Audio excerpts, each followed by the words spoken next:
Welcome back to the deep dive.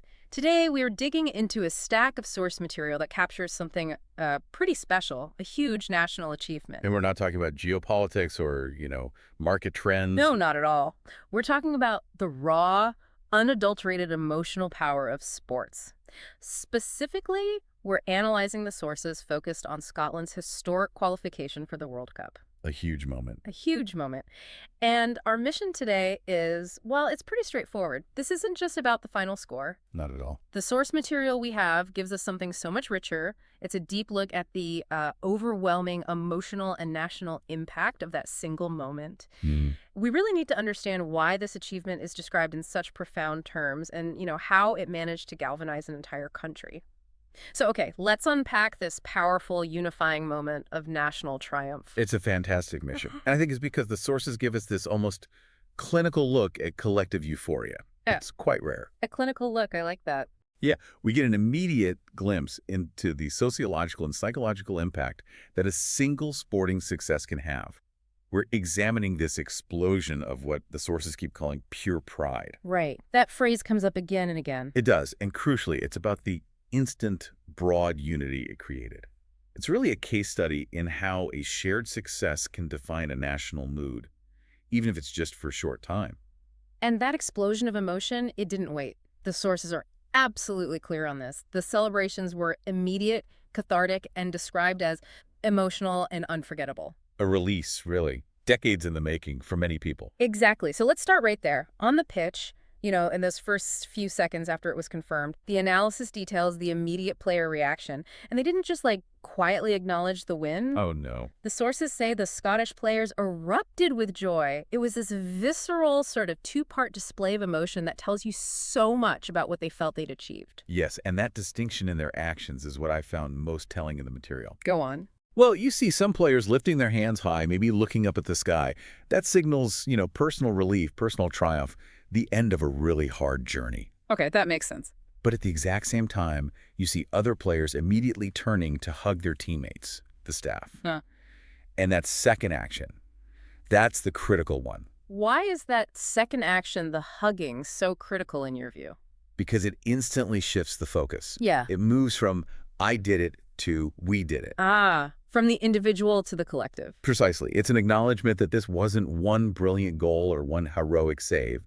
It was the whole ecosystem of effort. Every gesture, according to the sources, was an expression of pure pride for their nation. So it's an emotion that's entirely focused outward. It's not about their contracts or their own careers in that moment. Not at all. It's about the identity they represent. They dedicate that feeling to the nation. That's a really powerful point. They become these instantaneous, temporary symbols of national competence and success. Yeah. And that feeling, it didn't stay locked down inside the stadium walls, did it? It absolutely did not. It spilled right out. Yeah, the sources make this really rapid transition to the scene outside. They detail how supporters in the streets and in the fan zones were reacting at the exact same time. We hear about the specific actions, the eruption of chants, the specific flags being waved, and what the sources just call heartfelt reactions. And what's truly fascinating is that it wasn't sequential. It wasn't, wait for the players to celebrate, then we celebrate. It was a simultaneous dual celebration. The dual celebration. The synchronized joy of the team inside and the fans outside, captured so vividly by the observers, that shows exactly why this wasn't just a sports result. So it's more than a game. It instantly became a flashpoint for national identity. Think about it. When that clock hit 0, the entire collective narrative shifted. It went from yearning to fulfillment. Just like that. Wow. It becomes a shared memory marker, a point in time where every Scot remembers exactly where they were and how they felt, and that unites them across geography, across generations. And speaking of generations, let's pivot to segment 2, because this is where the sociological analysis really, really delivers. Yes. The sources focus heavily not just on, the noise level, but specifically on who was celebrating and, more importantly, the quality of that atmosphere. This is where it gets really interesting because it kind of challenges our assumptions about fan culture. It really does. The deep dive reveals this remarkably broad scope of participation.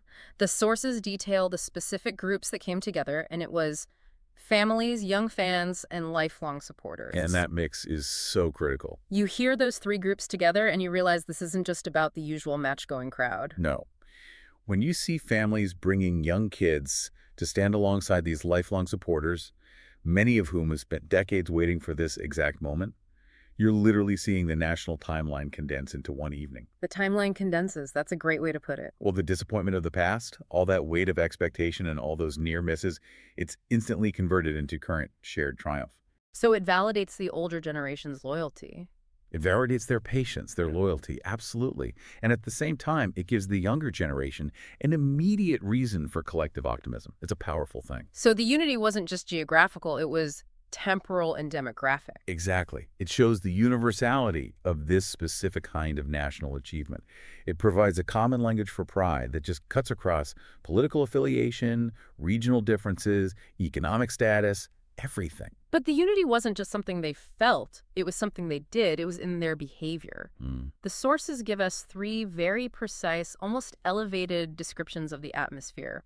They stress that the mood remained, and I'm quoting here, positive, respectful, and full of unity. And those words are chosen very carefully. Let's unpack them then, because they are crucial to the source's whole argument. Why is the material so insistent on highlighting the word respectful in the middle of a massive, chaotic celebration? Because, frankly, large public gatherings can devolve. They can get ugly quickly. The fact that observers made a point of noting the behavior as respectful speaks volumes. It indicates the feeling was, well, transcendent. It wasn't fueled by aggression or defined by rivalry. It was about internal pride. Exactly. It implies a certain maturity and a focus on the larger meaning. When the sources emphasize respectfulness, they're basically arguing that the sheer magnitude of the achievement elevated everyone's conduct. So the celebration wasn't an escape from society. No, it was a positive expression of society. That makes perfect sense. The integrity of the celebration was maintained because the joy itself was so fundamentally positive and shared. It wasn't about diminishing an opponent, it was about elevating themselves. Precisely. And this leads us right to the source's central conclusion. It connects all these specific observations, the unity, the respect, the broad participation, back to that main theme. Which is? That the entire event is a perfect example of how sports bring people together. Right. And this raises a really important question for you to think about. Why is it that sport consistently serves as this powerful, almost unparalleled unifying force? I mean, in an increasingly polarized world, this material shows that a pure, unambiguous national goal achieved through skill and effort. It just overrides all those societal divides instantly. Because it's a zero-sum success shared by everyone under that flag. And unlike political or economic wins, the success is so easily quantifiable and you can celebrate it immediately. It's a clean slate of pride. A clean slate of pride. I like that. So let's move from that immediate catharsis to the long-term prognosis. The sources frame this as a historic qualification. What does that truly mean for the national outlook, beyond the fan zones in the next few weeks? What's the lasting psychological impact here? The sources outline a profound three-part impact this achievement has given Scotland. It's not just about qualifying for a tournament. It's a shift in the whole national psychological landscape. But much deeper. Yeah. The source material lists what it calls the triple impact, and we need to spend some time on this. First, new hope. Second, new energy. And third, a powerful reason to dream bigger for the future. And this is really where the sociological analysis reaches its peak. We're moving beyond spontaneous joy now into something like institutional optimism. Institutional optimism. When the sources talk about new hope and new energy, what they're describing is a measurable increase in collective self-efficacy. After, periods of struggle or absence from the world stage, this one success validates the whole collective effort. It reinstills the belief that goals, even lofty international ones, are achievable. And what about that idea of new energy? Well, if we look closer at that, it's not just physical excitement, it's psychological capital. It means people are carrying a positive bias into their daily lives. So they're more likely to think, if we can do that. What else are we capable of? Exactly. And that concept of capability is directly linked to the third point, isn't it? The powerful reason to dream bigger for the future. That's a bold statement for a sports outcome. It suggests success in one area affects ambition in totally unrelated areas. Absolutely. The sources imply this is a systemic reboot. When a nation collectively experiences success on the global stage, especially when it's been anticipated for so long, It validates the belief system of the entire culture. So it changes the story they tell about themselves. It changes the national self-narrative. It goes from one of maybe struggle or being the perennial underdog to one of proven competence and possibility. And we've seen this pattern before in other places. We have that feeling of pure pride, which is outward focus on the nation. It translates directly into these tangible feelings of optimism and investment in the future of that nation. It's like proof of concept. It's tangible proof that a common goal pursued collectively can be met. And that's far more powerful than any policy slogan because it's a lived experience of victory for everyone. So it provides this unifying narrative backbone for the future. The source of material isn't just saying they're happy to go to the World Cup. It's saying they've fundamentally reset their expectations for what Scotland can achieve globally, all thanks to this one shared moment. A total reset. All right, so bring this deep dive to a close. I think the key takeaway for you, the listener, is really rooted in those sociological observations. This historic qualification was not just a simple victory. No. According to our source material, it was this rare, defining moment where an entire nation found a tangible, unified, and profoundly positive and respectful reason to feel hope and pride, all at the same time. It was a mass psychological recharge that goes way beyond the pitch. And that energy, that collective focus on the future, that sudden permission to dream bigger, that's the lasting residue we have to consider. The sources show that this feeling of new hope was pervasive.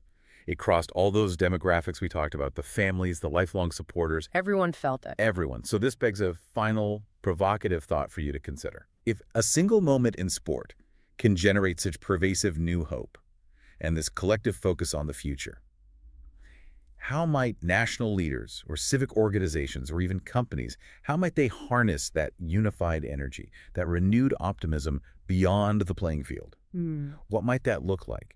In terms of non-sports related national projects or policy goals or community development efforts, could this national pride actually be channeled into lasting societal change? A unified nation dreaming bigger. That really is the most lasting legacy of this achievement. Thank you for joining us for this analysis of what a single historic sporting success means to the social fabric and psychological outlook of a nation. Thank you. We encourage you to reflect on your own sources of national or community pride. Until next time.